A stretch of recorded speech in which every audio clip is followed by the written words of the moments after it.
So much of school today is about performance and accomplishment and attainment. The social conditions that are in place for them incentivize a vision of education that is about credentialization, achievement, status. My vision of a contemplative education says education is something beyond those things. It includes those things, it transcends those things. It's about becoming human.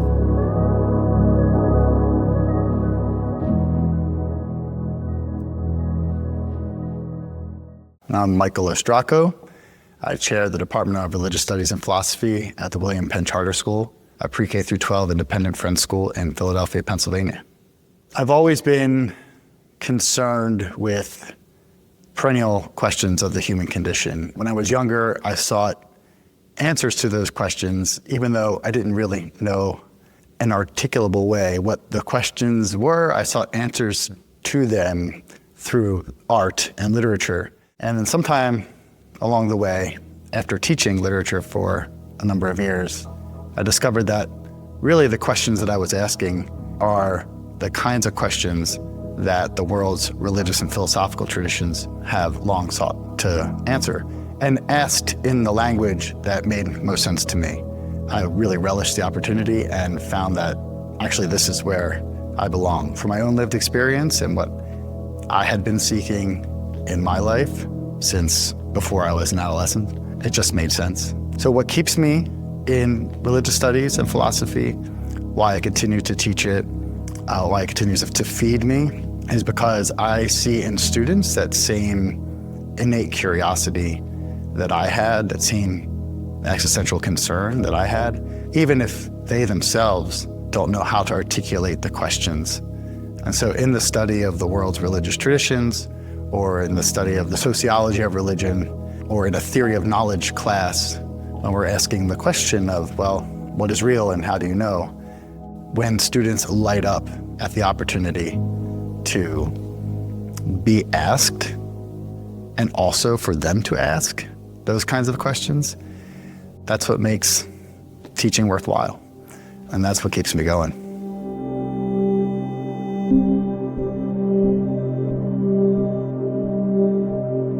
So much of school today is about performance and accomplishment and attainment. The social conditions that are in place for them incentivize implicitly and explicitly a vision of education that is about credentialization, achievement, status. And there's nothing inherently wrong with any of those things, but each of those things is limited in their own way.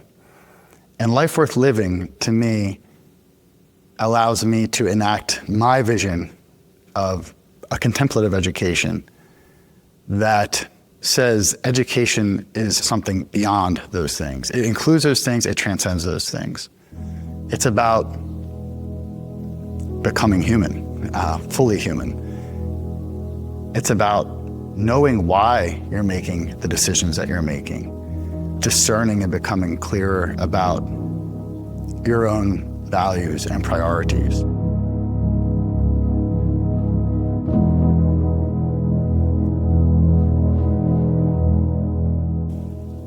The point of contemplative education by my lights is about leading with the questions, becoming more comfortable with ambiguity and uncertainty with respect to answering those questions, accepting that the answer to the question may not happen in a class period, in a semester, perhaps even within the bounds of a student's time in high school, but that trusting when the questions are offered, a seed is planted, and being able to open the closed fist of a desiccated vision of academic rigor and to a softer palm that still holds, right, but is no longer grasping at some notion of status and standard, but really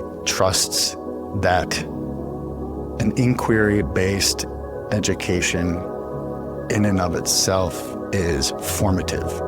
Formative intellectually, formative morally, formative affectively, perhaps also spiritually, and that students need a place for that. It's not to say that other, humanities courses or other academic disciplines, that there's not a place for standards and rigor, but it is to say what I think is necessary is that there is a space preserved for students to experiment and explore intellectually. And Life Worth Living really provides a structured roadmap for the beginning of such experimentation and exploration.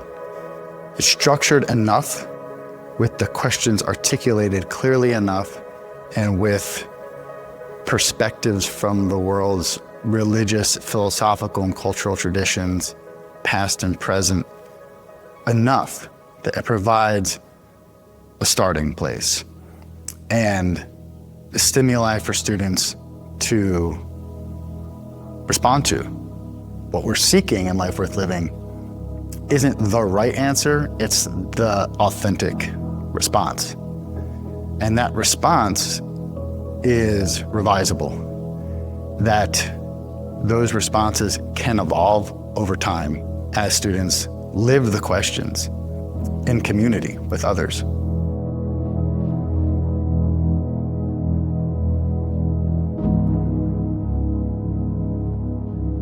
The opportunity for me to teach Life Worth Living is the opportunity for me to be the kind of teacher that I needed when I was in high school. A teacher who was creating a psychologically safe space, who would call me forward, give me opportunities to practice being courageous and answering the kinds of questions that were really at the center of my concern, but I didn't know how to ask myself. Teaching Life Worth Living will allow me to be the kind of teacher of a course that I think students are really hungry for right now, given the increasingly unpredictable and uncertain circumstances that they are going to inherit when they leave high school. And I think it's incredibly important to teach them, or rather guide them, being alongside them for the journey of searching inward before going outward.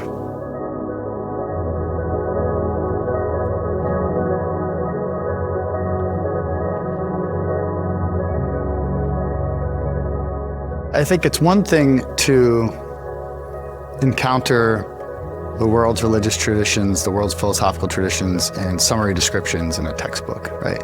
It's another thing to encounter a figure from those traditions, the voices of those traditions, and enter into a conversation with them in a structured way, but that's also open-ended and allows you to feel validated as a student, as a human being, right? And not just someone who has to jump through the hoops that adults put before them, but honors the lived experience of who I am now, who I want to be now. So Life Worth Living, I do think, is in some sense a response to the thinning of education and our conception of rigor, each of which has come at the expense of depth and vigor. For a student, I think, to encounter those perennial questions of the human condition in a time when it seems that no one's really asking them. Certainly they're not being asked. There's not much being asked of them with respect to what is a vision of a good life? What is the shape of flourishing? And what kind of life do I want to lead that is worthy of my humanity, of my being? It makes it even more urgent that we offer something like this in high schools.